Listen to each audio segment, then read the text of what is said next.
Salut à tous, bienvenue sur Mémoire vivante.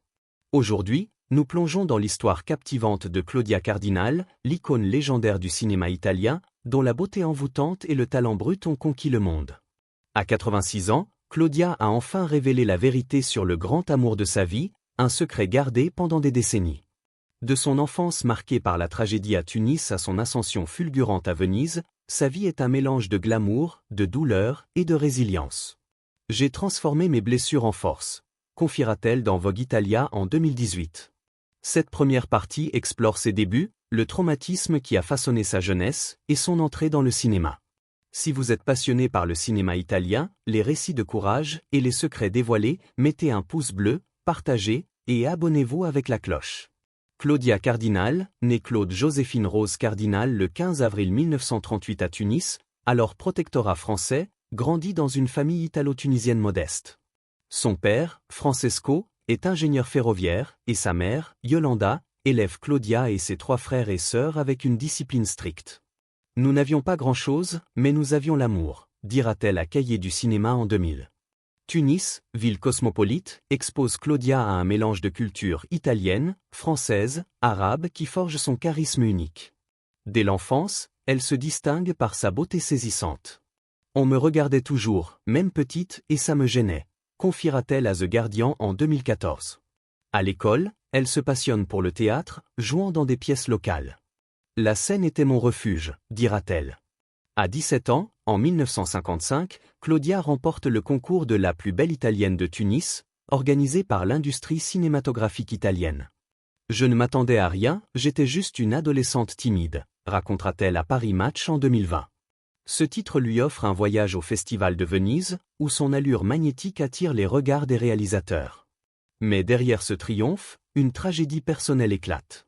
À 17 ans, Claudia tombe enceinte après un événement traumatisant, un viol. Selon son autobiographie Moi, Claudia, Toi, Claudia, 1995. Dans les années 1950, une grossesse hors mariage est un scandale, surtout pour une aspirante actrice. J'étais terrifiée, seule, mais déterminée, confiera-t-elle. Contre toute attente, elle choisit de garder son fils, Patrick, malgré les pressions sociales. L'industrie cinématographique, voyant son potentiel, orchestre un mensonge pour protéger son image. Patrick est présenté comme son frère cadet. Ce secret m'a brisé le cœur, mais c'était pour lui, dira-t-elle à Vanity Fair Italia en 2010. Ce fardeau émotionnel façonne sa vision de l'amour et des relations. J'ai appris tôt que l'amour peut blesser, confiera-t-elle. En 1957, elle signe avec le producteur Franco Cristaldi, qui devient son mentor, plus tard, son mari. Son premier rôle dans Goa, 1958, marque ses débuts, mais c'est I soliti ignoti, 1958, de Mario Monicelli qui la révèle. Elle avait une présence brute, indomptable, dira Monicelli. Comment Claudia a-t-elle transformé cette douleur en triomphe? La suite explore son ascension cinématographique. En 1958, Claudia Cardinal devient une étoile montante du cinéma italien avec I soliti ignoti. Sa beauté captivante et son talent brut attirent des réalisateurs légendaires comme Luchino Visconti et Federico Fellini. Claudia n'était pas juste belle, elle était une force, dira Visconti dans Cahiers du cinéma en 1963. Cette deuxième partie explore son ascension dans les années 1960, ses rôles iconiques dans Le Guépard et 8 et demi, et son arrivée à Hollywood. Si son parcours cinématographique vous fascine, likez, partagez et abonnez-vous avec la cloche. En 1960, Claudia épouse Franco Cristaldi, son producteur, dans une relation complexe mêlant amour et contrôle professionnel. Il m'a guidée, mais parfois emprisonnée, confiera-t-elle à The Guardian en 2014. En 1963, elle brille dans Le Guépard de Visconti, aux côtés d'Alain Delon et Burt Lancaster. Son rôle d'Angelica, une femme à la fois gracieuse et déterminée, captive le monde. C'était comme si elle dansait à l'écran, dira Delon. Le film remporte la Palme d'Or à Cannes, consacrant Claudia comme une star internationale. La même année, 8 et demi de Fellini la transforme en muse. Claudia était ma vision de la perfection, dira Fellini. Son personnage, une figure onirique, reflète sa propre aura mystérieuse. Hollywood s'intéresse à elle et en 1963, elle joue dans La Panthère rose de Blake Edwards, aux côtés de David Niven. Hollywood était un autre monde, fascinant mais intimidant, confiera-t-elle à Vanity Fair.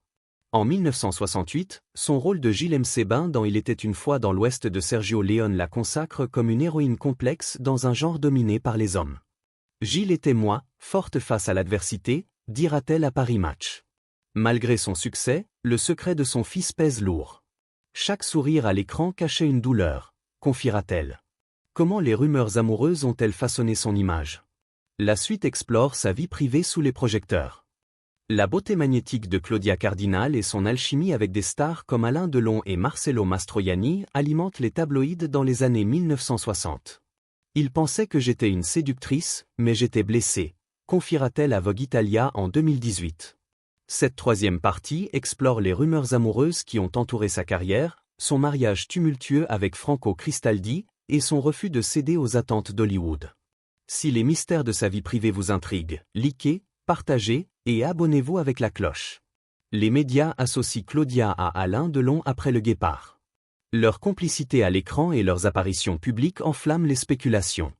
Alain était un ami, pas un amant, dira-t-elle à Cahiers du cinéma en 2000. Avec Mastroianni dans 8 et demi, les rumeurs s'intensifient. Marcello me comprenait, mais c'était professionnel, confiera-t-elle à The Guardian. Les tabloïds évoquent aussi Marlon Brando et Warren Beatty, mais Claudia reste silencieuse. Je n'avais pas le temps pour des idylles, dira-t-elle à Paris Match en 2020. Son mariage avec Cristaldi, de 1960 à 1975, est marqué par son contrôle strict sur sa carrière. Il voulait façonner mon image, mais pas mon cœur, confiera-t-elle. Le secret de son fils, Patrick, pèse sur leur relation. Je vivais un mensonge pour protéger mon fils, dira-t-elle à Vanity Fair Italia. Claudia refuse les standards hollywoodiens, rejetant chirurgie esthétique et rôles stéréotypés. Je voulais être moi, pas une poupée, dira-t-elle. Comment a-t-elle trouvé l'amour véritable? La suite explore sa relation avec Pasquale Schittieri. En 1973, Claudia Cardinal rencontre Pasquale Schittieri, le cinéaste italien qui deviendra le grand amour de sa vie. Avec Pasquale, j'ai trouvé un partenaire qui voyait la vraie Claudia, confiera-t-elle dans Moi, Claudia, Toi, Claudia, 1995. Cette quatrième partie explore leur rencontre, leur collaboration artistique dans des films comme I Guapi et Corleone, et la naissance de leur fille, Claudia Schittieri. Si leur histoire d'amour vous touche, likez, partagez et abonnez-vous avec la cloche. Claudia rencontre Schittieri sur le tournage de I Guapi, 1974, un drame historique. Il m'a défié comme aucun autre, dira-t-elle à Vanity Fair Italia en 2010. Schittieri, connu pour ses films engagés sur la mafia et l'injustice sociale, admire la profondeur de Claudia. Elle n'était pas juste une star, elle était une âme, dira-t-il. Leur collaboration s'étend à 8 films, dont Corleone, 1978, et Padre, 2001, où Claudia incarne des rôles complexes. Il m'a donné la liberté d'être authentique, confiera-t-elle à Paris Match. Leur amour, bien que non officialisé par un mariage, est inébranlable. Pasquale était mon rock, dira-t-elle. En 1979, ils accueillent leur fille, Claudia, qu'ils élèvent dans un foyer créatif. Être mère était ma priorité, confiera-t-elle à The Guardian en 2014. Malgré les pressions de la célébrité, leur lien reste fort. Nous n'avions pas besoin d'un papier pour prouver notre amour, dira-t-elle. Comment leur relation a-t-elle évolué? La suite explore la perte de Schittieri et la confession de Claudia. En 2017, la mort de Pasquale Schittieri à 78 ans marque un tournant déchirant pour Claudia Cardinal. Perdre Pasquale, c'était perdre une partie de moi, confiera-t-elle à Vogue Italia en 2018. Cette cinquième partie explore la fin de leur relation, la douleur de sa perte, et la confession tardive de Claudia sur son grand amour. Si cette histoire d'amour éternel vous émeut, likez, partagez, et abonnez-vous avec la cloche.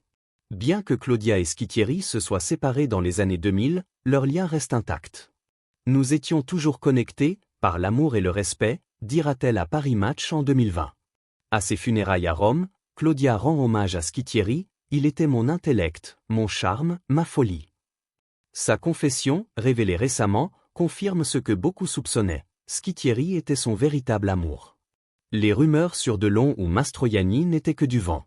Pasquale était mon tout, confiera-t-elle à The Guardian. Claudia continue de travailler, jouant dans des films indépendants et soutenant sa fille dans le cinéma. Je vis pour mes enfants et mes souvenirs, dira-t-elle. La perte de Skitieri ravive son passé douloureux, mais elle reste résiliente. Il m'a appris à être libre, confiera-t-elle. Comment son histoire façonne-t-elle son héritage? La dernière partie répond à la question finale. À 86 ans, Claudia Cardinal reste une icône intemporelle du cinéma, dont l'héritage transcende ses rôles dans Le Guépard, 8 et demi, et Il était une fois dans l'Ouest.